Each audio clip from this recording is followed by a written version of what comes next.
So here we're going to start talking about energy. And then we're into the thermochemistry unit. Energy, the ability to do work or transfer heat. Okay, we're going to be mainly focused on this part, the heat part, in this unit. The doing work part is more of like a physics thing. You'll learn all about that in physics if you're in physics this year, or if you decide to take it next year. But energy used to cause an object that has a mass to move is called work. Energy used to cause the temperature of an object to rise is called heat.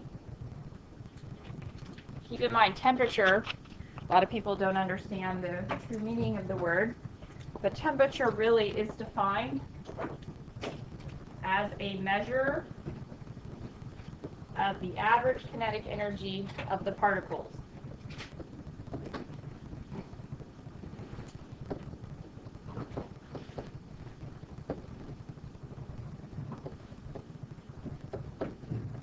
So things that have high temperature have particles that are moving faster, whereas colder objects, with the particles not moving as fast. Now, all particles have motion.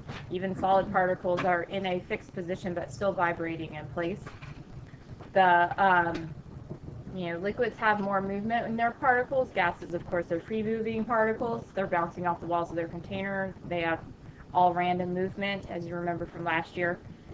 So keep in mind that we're looking at the speed of the particles really when we're measuring the temperature there, average kinetic energy of them, and reframing that, in terms of some kind of way to look at the temperature in a different respect. Now, the only time that any particles would have no energy at all would be at absolute zero, which is 0 Kelvin. And we'll get back into Kelvin scale because we'll be doing gas laws this unit. So there's like 2 PowerPoints, two notes on thermo, and 1 on gas laws. The gas laws, a lot of this stuff is not going to be new. Thermo will have some old stuff and some new stuff in it, so keep that in mind. Okay.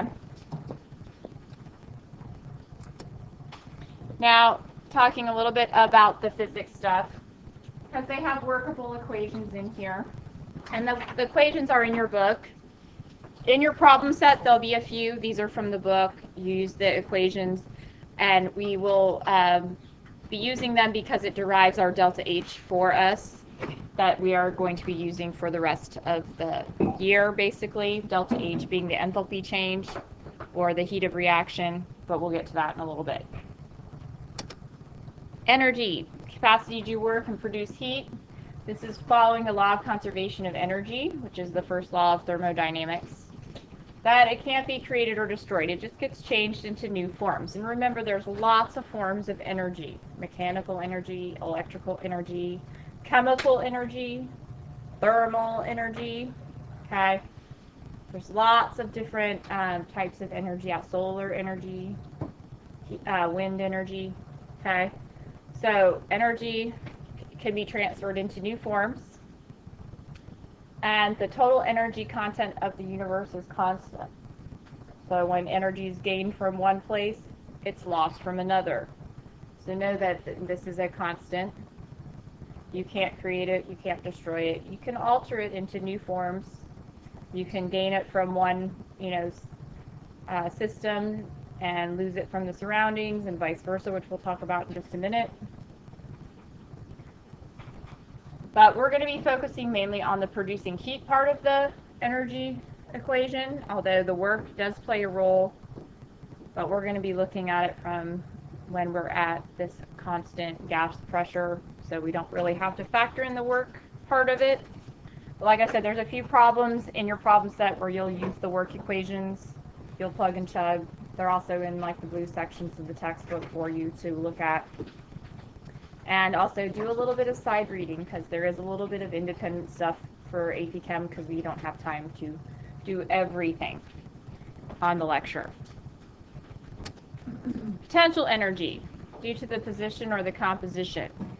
Now we're going to be focusing more on the composition here. Positional potential energy is more like the roller coaster idea. You're at the top of the roller coaster, you're very high on the hill, your position at the top there gives you lots of potential energy because you can fall and gain that kinetic energy. However, in terms of chemicals, we're going to be looking at from the bonds being the stored energy in the bonds. Stored energy in the bonds. That's that chemical energy that I was talking about, and that's going to be the potential energy that we're going to be looking at. Now, in terms of kinetic energy, energy of motion, the particles moving, all that good stuff, okay? It's going to be dependent on the mass, the object's velocity. There's an equation that goes with that, a physics one, but we more apply, you're going to see it in this PowerPoint, we're going to apply it to the gas laws because those particles are moving pretty fast. But in terms of looking at chemistry, kinetic energy, we apply the idea of the kinetic energy to the phases a lot. We're like the solid kinetic energy, you know, is pretty low. They're just vibrating in place. Liquids, you know, they have a little bit higher.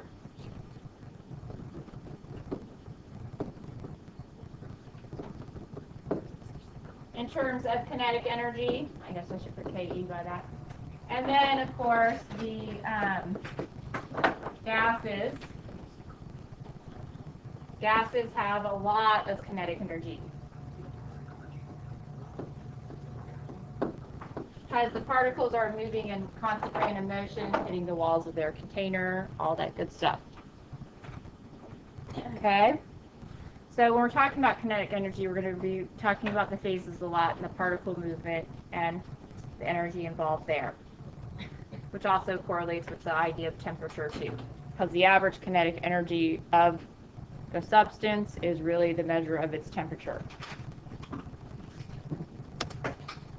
So this is the equation I was talking about that we'll be using more so in the gas laws set, but the kinetic energy is 1/2 the mass times the velocity squared.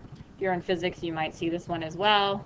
Okay, more massive things obviously is going to affect the kinetic energy, and how fast you're going is going to affect the kinetic energy. Just a couple other where you see the positional energy. This is more towards like the physics idea. A held in place has more potential energy than B because it has, you know, that height on it. Okay. But if we roll it down, the A kicks the B out of the spot. The B now is up a level. So the B now has more potential energy than the A ball at this point. So that's more of a physics kind of position. Units of energy. We're going to be focusing on the joule mainly. However, calorie does pop up from time to time. Can't get away from the calorie. Joule is the metric system unit, and it's derived from the kilograms times meters squared over second squared.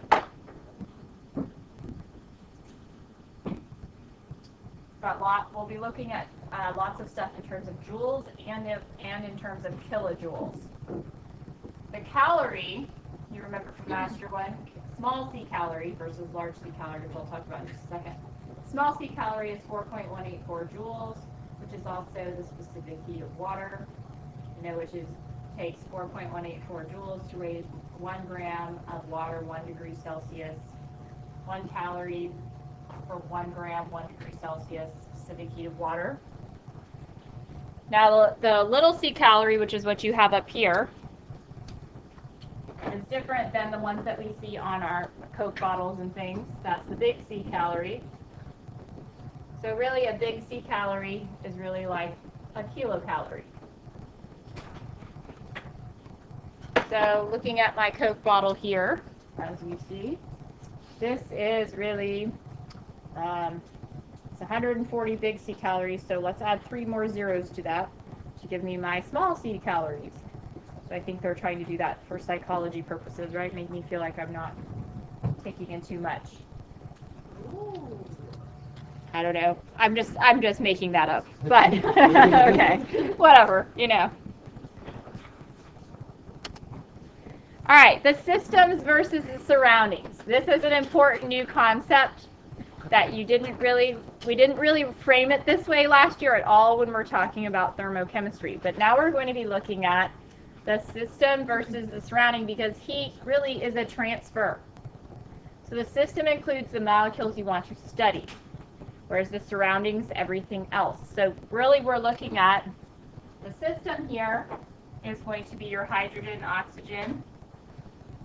These molecules are inside this closed container piston, and that's the system that we're studying. The actual containers, the piston itself, that's all still part of the surroundings. So we're looking at directly just the molecules involved and how they're interacting as the system. Because we're going to have to reframe things in terms of the transfer, the heat transfer idea.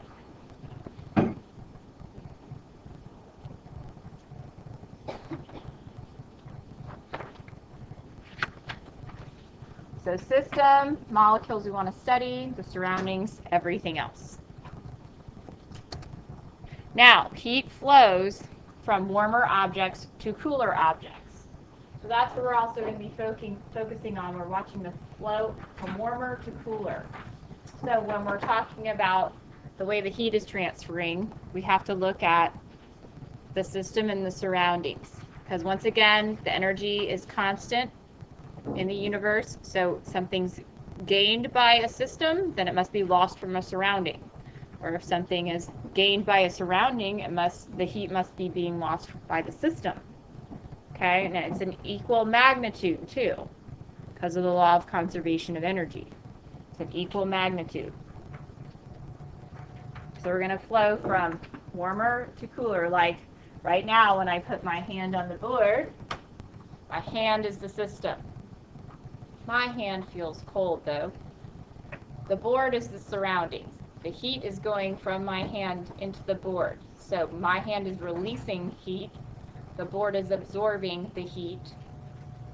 And in that case, that would be kind of an exothermic process if you're referring to the system here. My hand is the system, because my hand's the one releasing the heat. So we'd be talking about my hand being exothermic, whereas the board is absorbing it.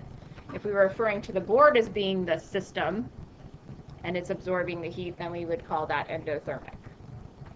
We're going to do lots of examples with that, by the way, just so you know. First law.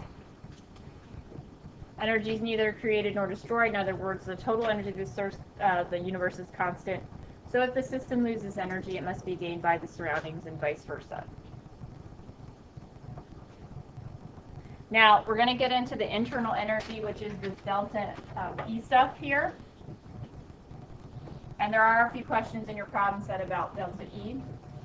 But it's kind of the same concept. So, energy lost to the surroundings. That means it's being released from the system to the surroundings. The delta E ends up being negative, and I'll show you the equation in just a minute. But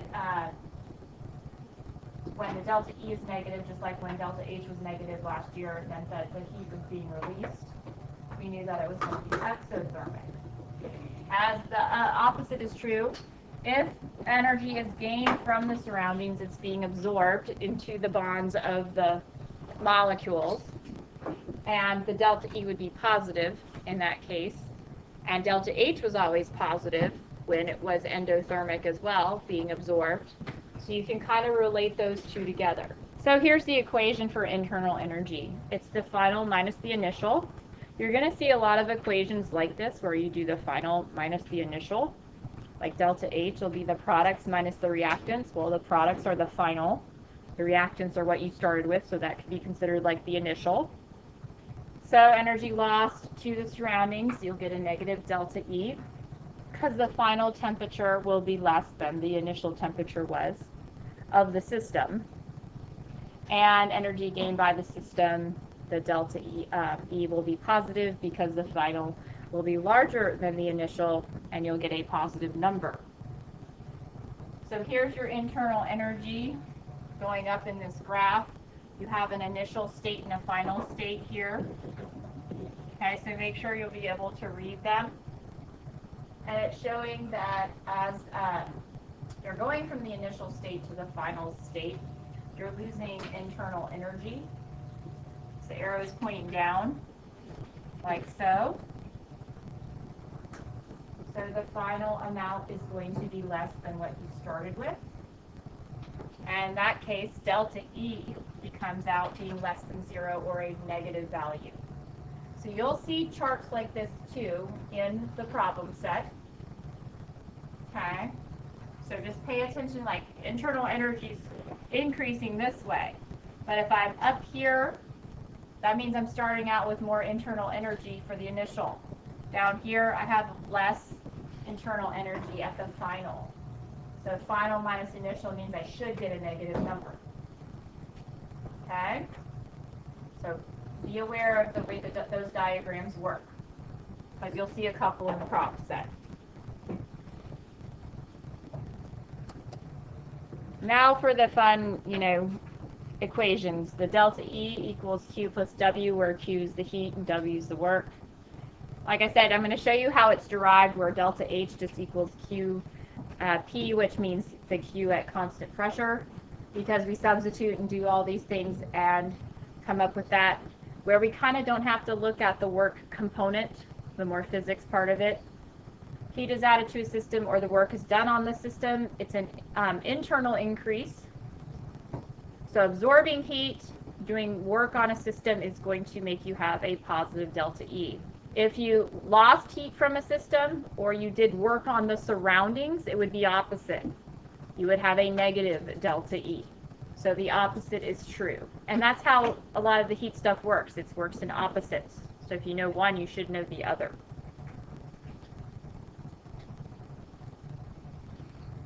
And the internal energy equations, although are not significantly important, it's where they got delta H from, and that's why I'm showing you this. Few little problems, plug and chug. In the problem, they'll give you the heat energy, they'll give you the work, and then you can figure it out, or they'll give you the change in energy and they'll give you the heat and you find the work. But I'm sure you all know how to substitute for variables at this point and be able to do those kind of problems. Exchange of heat between systems and surroundings. When heat is absorbed, that's the key word, absorbed. It's going to be by the system from the surroundings. It's endothermic. Got to go into the system. That if the surroundings is taking the heat, then it's opposite. So we're always looking at it from the standpoint of the system, really. What's going on with the system? Is the system gaining energy or is it losing energy? Now what you would see here too, you have to realize that temperature probes and thermometers, okay, they're really measuring it from the surroundings perspective. So there's a little reaction going on in here, and actually my regular students did the alpha seltzer, the vinegar reaction the first day, and what they noticed is when they put the two together, the temperature decreased. But the temperature probe wasn't a part of the system. It was measuring it from the surroundings. The temperature decreased, meaning the surroundings were losing energy. So when you're looking at it from a frame of the temperature of the reaction, it's really from the surroundings perspective. So if the temperature goes up, that means he's being released because the thermometer is going up, because it's actually still considered part of the surroundings. It's not actually in the reaction itself, in those molecules. So when we're doing the calorimetry problems and things like that, temperature decreases, you know it's going to be endothermic. Temperature increases, you know it's going to be exothermic, but do realize that the thermometer is coming from the position of the surroundings.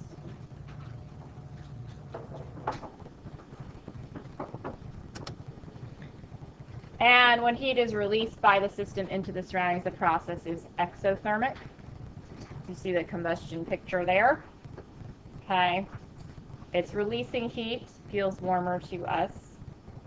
Okay.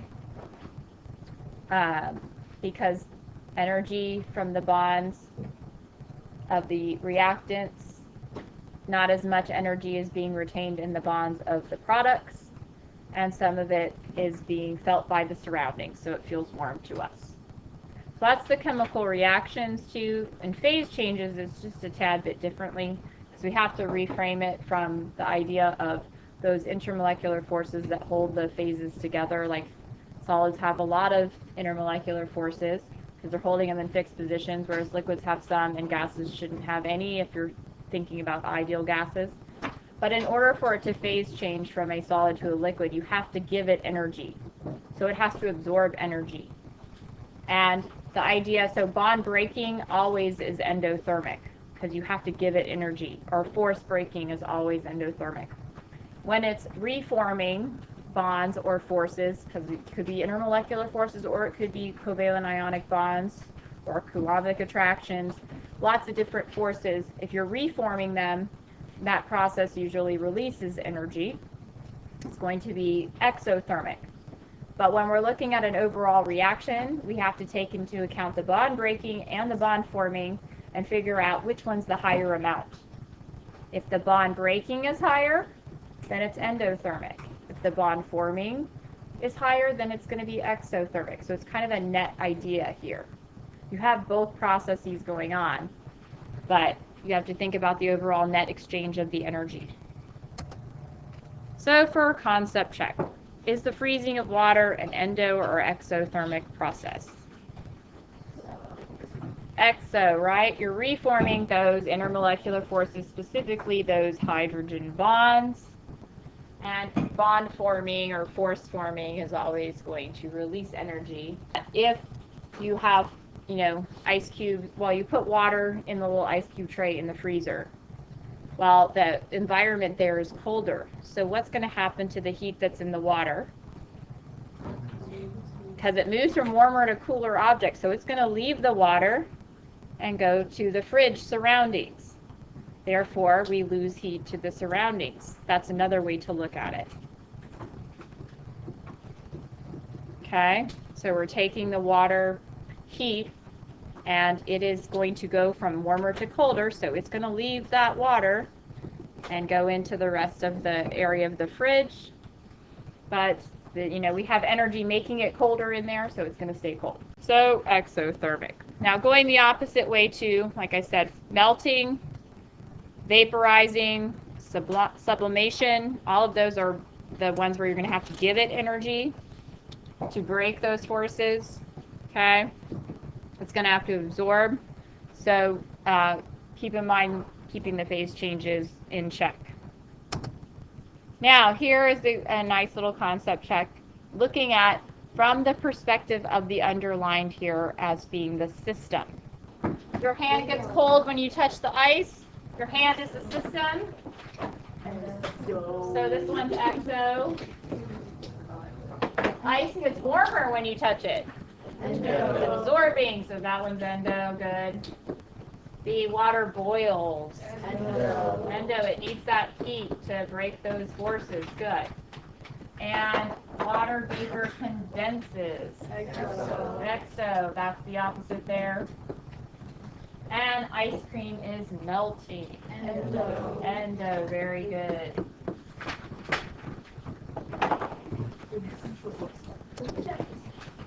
All right, for each of the following, define a system, its surroundings, and then give the transfer direction. Okay, so we're looking for kind of like the direct objects here to figure out what is the system. So if methane is burning in a Bunsen burner in a laboratory, where are the molecules going to be?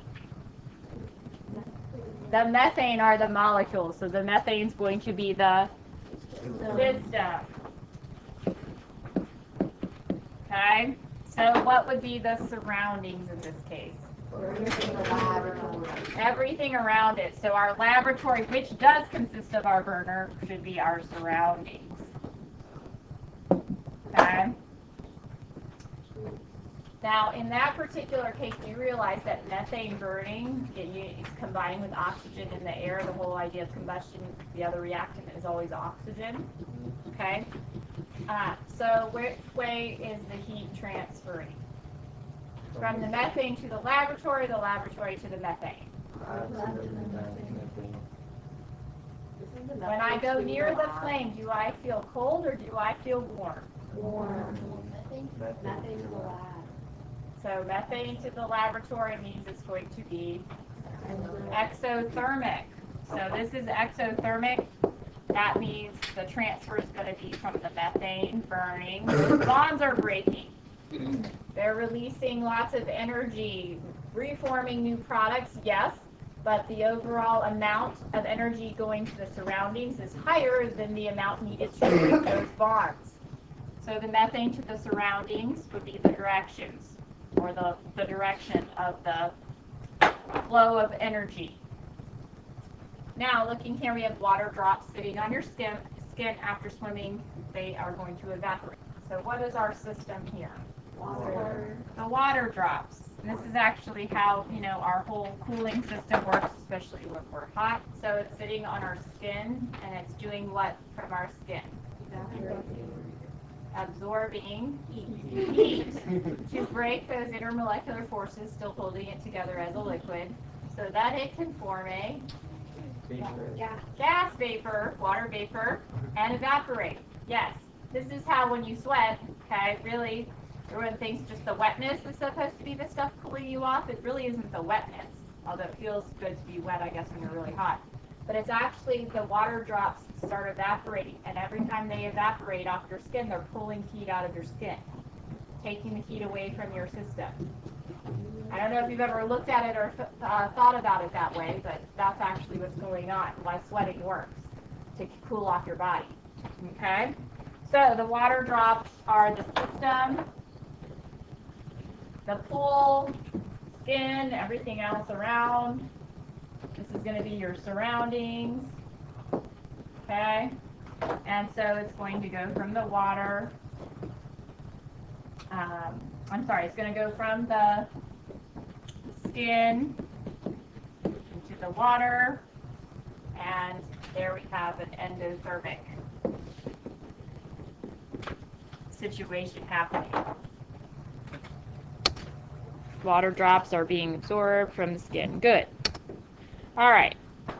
Last concept check. Hydrogen gas and oxygen gas react violently to form water. There are some key words in that statement that should help you figure it out. Violently is definitely a good context clue here. That's going to kind of tell you it's what type of reaction. Some kind of like explosive combustion type deal, yes. So we kind of know what those are always going to be, right? They're going to be what? Exothermic. Exothermic, good. But if we look at our overall reaction here, we have hydrogen plus oxygen. It's going to give us water. And for those who love everything to be balanced, we can go ahead and balance it. There we go. So we get our liquid water, our gas. Now, thinking about it in terms of the energy amounts, which is lower in energy.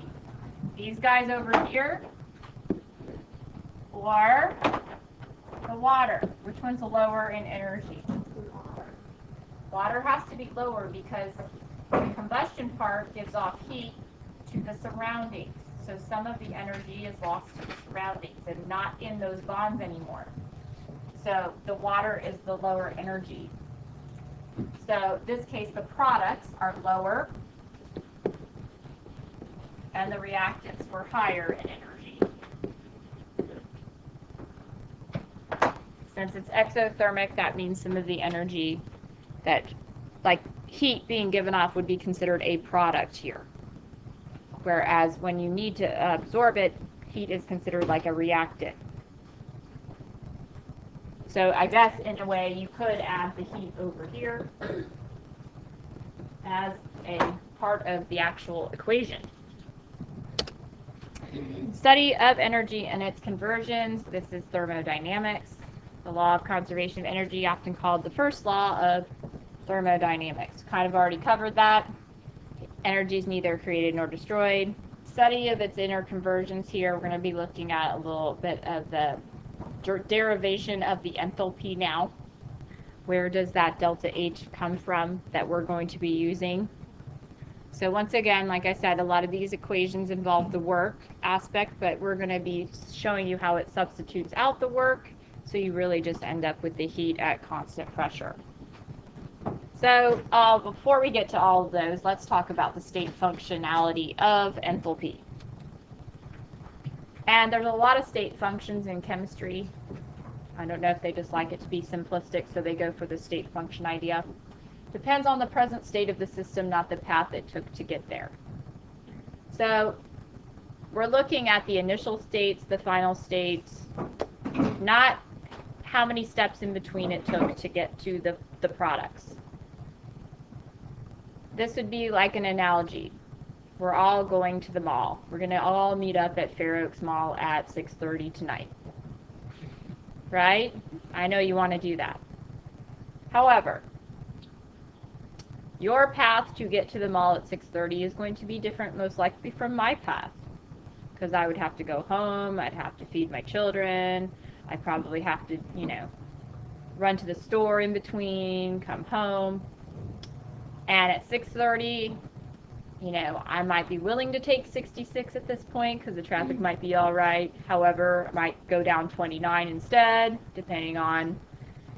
Same thing with you. You might go home. You might, go to band practice. You might have sports to do in between. But your pathway to get to the ball at 6:30 is going to be different than my pathway. But we all get there at 6:30. That's all that matters. That's the final state, so that's all we care about. So that's really kind of the concept of the state function. The intermediate steps, aren't the concerning part. That's why you can use this equation where you have the products minus the reactants, the final versus minus the initial here, giving you your change. Doesn't matter how many steps it took in the middle to get that change, just as long as we have the change amount. And delta H does equal QP at constant pressure, which is the heat at constant pressure.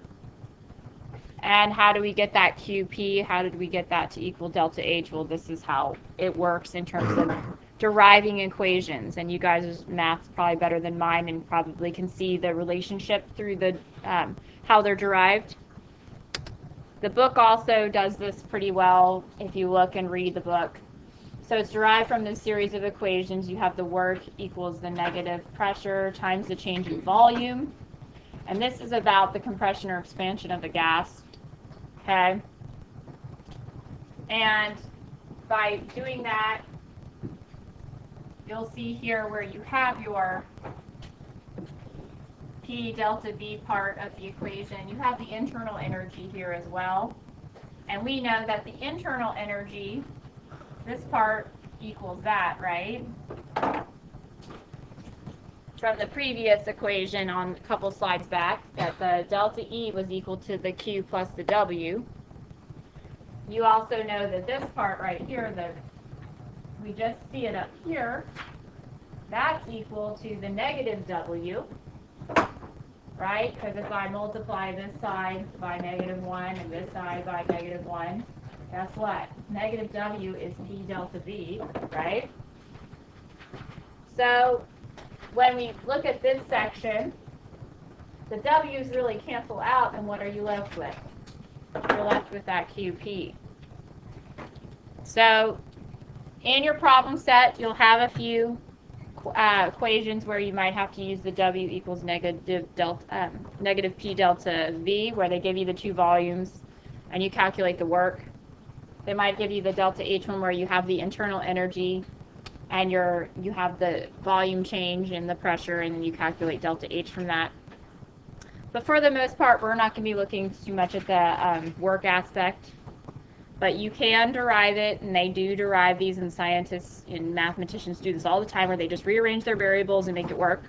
So in terms of how it's done on the system here, this is just a nice diagram I wanted to show you, because they show you like the piston here, but this closed vessel where they're doing the reaction of the gas.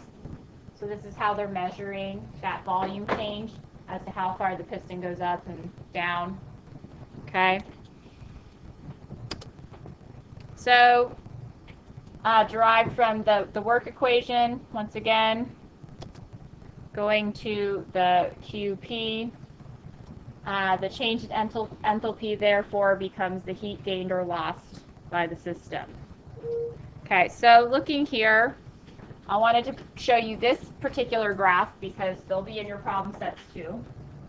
And here's the enthalpy as it's increasing this way, right? So this has higher, delta H than this, or H.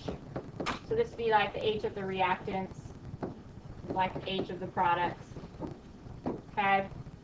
And in this particular case, the equation is methane plus oxygen is going to give you carbon dioxide and water. Okay? Not balanced, but we could balance it, right? 2 and 2 for those that want the balancing. Now, burning of methane, we know is combustion is going to produce a flame. We use natural gas all the time, which is basically mostly methane. So showing you from this higher energy of the reactants going to the lower energy of the products, you're going to give off 890 kilojoules. So that's where the warmth comes from the burning.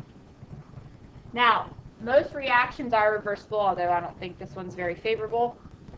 If you wanted to start with the carbon dioxide and water and produce the methane and oxygen, it would be very endothermic, but it still would be the same magnitude. It would be 890 kilojoules, but it would be positive. That's how much you'd have to put into the system. Just realize that if you reverse a reaction, the magnitude of the heat, still the same number, it just really is a change of sign here. Okay? It's really just a change of sign. Although, under conditions, carbon dioxide and water really, it's not a favorable reaction. It's not really going to happen, but do realize that that would be the magnitude of the heat exchange. So we call delta H enthalpy of reaction. We call it heat of reaction. And then there's going to be these little ones that we use for various situations, like heat of combustion.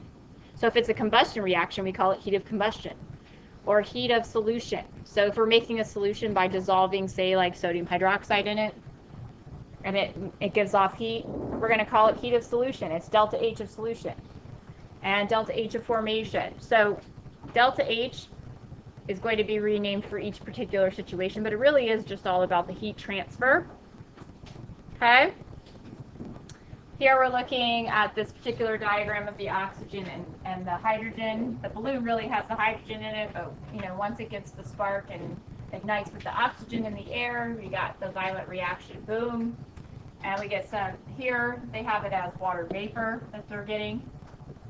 And they're also showing you that the state of the enthalpy for the reactants is high, the state of the enthalpy for the products is low. So your delta H ends up being a negative number. Negative delta H is always exothermic anyway, so that kind of goes with the graph there. Pay attention to the signs, of course. So if this is the H products minus the H reactants, right?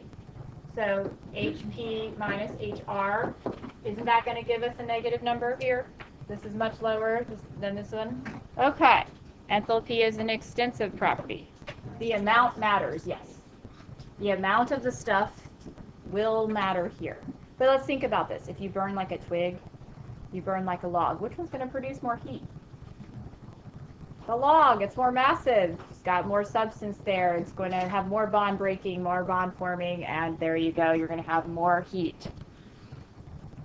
Delta H for the forward reaction is equal in size but opposite in sign. Delta H for the reverse reaction will just be the opposite sign. So if you start with a negative delta H and you reverse it, it becomes a positive delta H. If you start with a positive delta H and you reverse it, it's going to become a negative delta H. Depends on the state of the products and the state of the reactants. Some are going to have more energy in their bonds. Some are going to have less energy in their bonds based on their state of matter. And those values will be given to you. They're in tables in the back of the textbook. So for this problem set too, you'll probably have to refer to some of the delta H tables in the back of your textbook. And these are determined given values. So like the enthalpy for the liquid water will be different than the enthalpy for the water vapor because they're in different phases. Okay, we'll do a couple of the enthalpy problems and then we'll take a short break. Looking here, consider the combustion of the propane. They balance the reaction for you, so this is nice and easy. This is where you're going to use stoichiometry along with your delta H. So, in this particular case, we are given 5 grams of propane.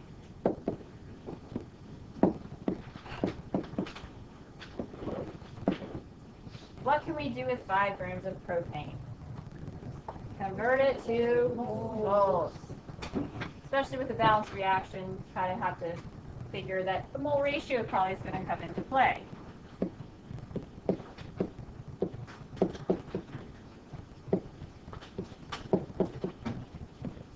So let's start there.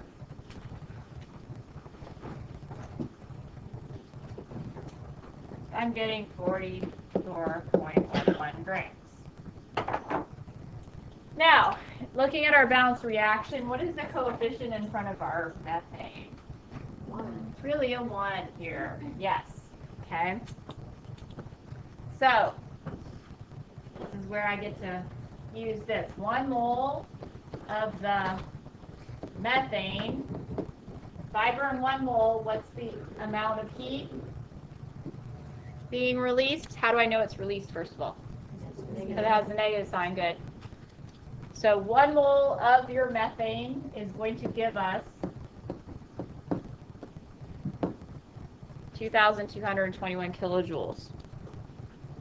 Okay, so now I can figure out if I had 5 grams to burn, how much heat I'm actually going to be able to produce from that. If I had excess oxygen, of course.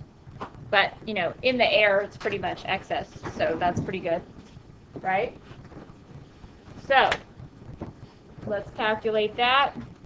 So this ends up being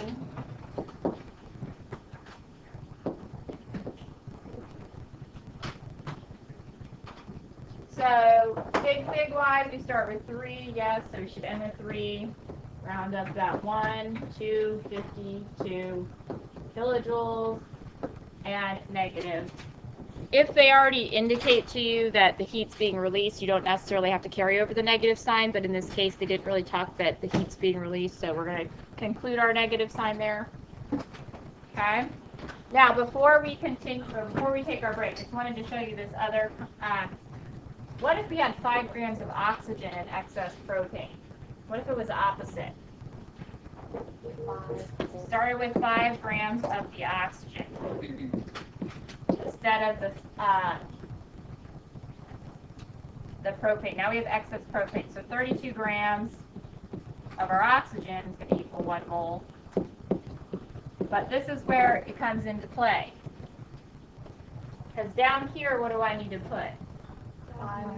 5 moles of the oxygen. Because it's balanced in the equation as being 5 moles for every 2,221 kilojoules. Does everybody see that? So you do need to use your coefficients. In this case, the 5 grams of oxygen is not going to produce as much if you had excess propane. But usually it's the reverse. You have the propane in the gas tank, and then you have the excess in the air of the oxygen. I'm getting 69.4 kilojoules. So if it was reversed, we'd be able to not produce as much energy here. Why are we going to use something called Hess's Law? Delta H is well known for many reactions, and it is inconvenient to measure delta H for every reaction that we are interested in, because you have to have really good specific equipment in order to make sure that you have like a bomb calorimeter where none of the heat can escape, so you're getting really good measurements. We're going to do one with the hand warmers, but you'll see even we're going to be using the styrofoam cups, and they're good insulators, but they're going to have some of the heat's going to escape on it. Okay? So there's published delta H values, you know, from scientists working in labs where they've actually conducted these experiments in the right controlled conditions. And like I said, these are listed in tables in the back of your book. There's a delta H table that you'll need to refer to when doing your problem set.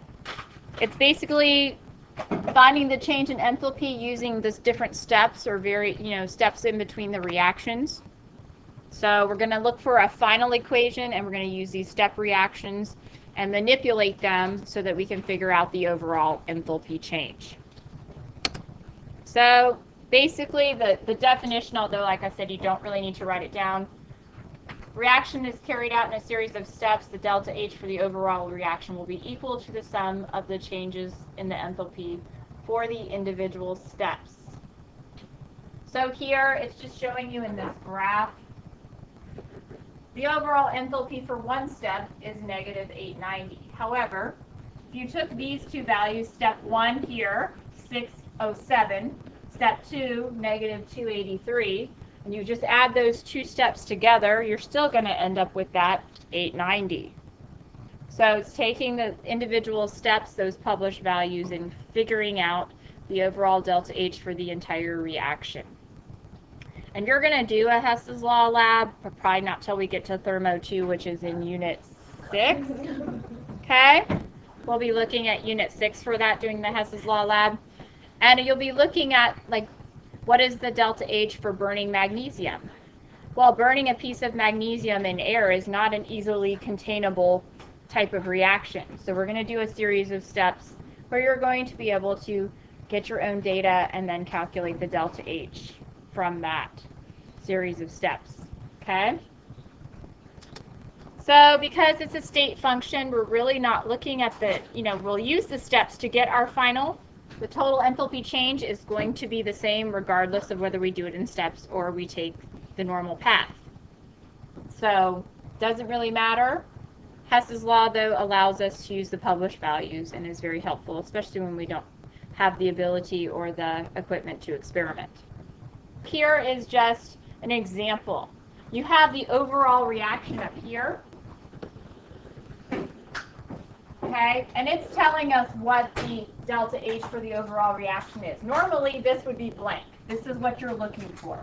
But, because I'm showing you the example here, it is carried out in two steps. Or the published values in the back of the book give me two possible steps that I can use here. N2 plus O2 gives me 2NO, nitrogen monoxide.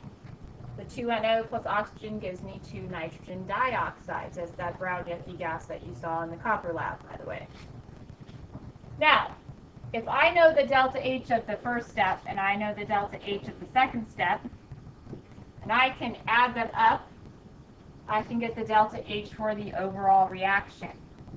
What you'll also see here is these ones that cancel, they're kind of like intermediates. They're not a part of the overall reaction. And you're going to see, you're going to manipulate the equation so that you can cancel out the intermediates that aren't shown up here. Because there is no NO up in the overall reaction, is there? So they have that, those kind of things are going to have to cancel out. The other thing that's kind of interesting is this is where they publish these values in the back of the textbook and in the tables, but they use fractional coefficients. So you're going to start to see these fractional coefficients. Now, when we balance equations, we never use fractional coefficients. But when we're using steps for Hess's Law and for entropy and some of the other things, you'll see these fractional coefficients. If the reaction is reversed, then the sign of the delta H needs to be reversed. So if it starts positive, if you decide to flip the equation, you need to change the sign. Now, also, you have the ability to multiply through each step if you want to. You can use a multiplying factor, but if you multiply everything by 3, you also must multiply your delta H by 3. So remember, this is an extensive property, so you're making it more because you're adding more amount to it. Okay? So if you decide that you need to, because of these fractional coefficients that you'll see, that you'll need to get rid of, sometimes you have to multiply through by a multiplying factor. If you multiply the coefficients of the equation by a multiplying factor, you also have to multiply that delta H by the same factor.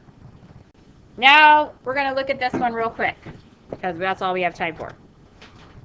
So, here's our overall reaction down here. And here are my steps. okay?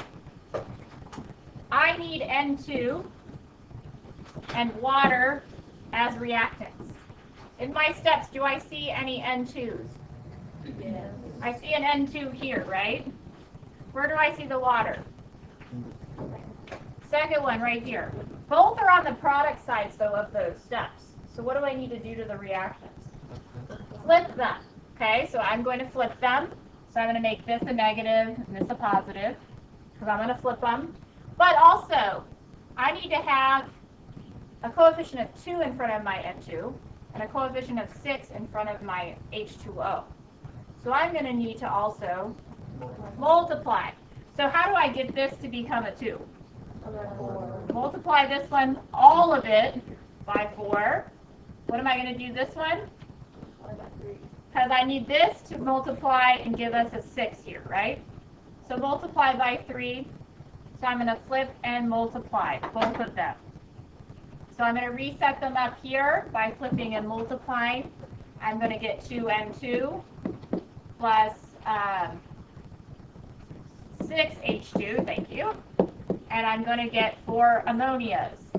Now, as you see, that nicely works out for me, because what do I need anyways?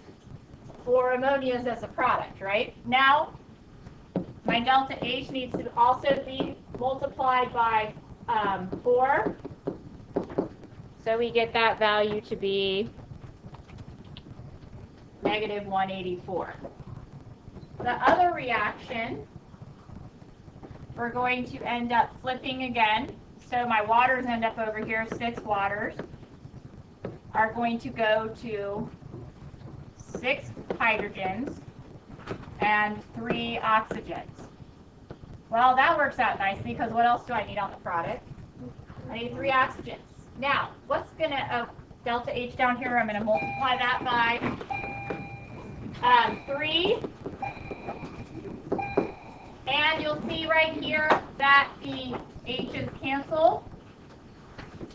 And once I multiply that by 3 and add it,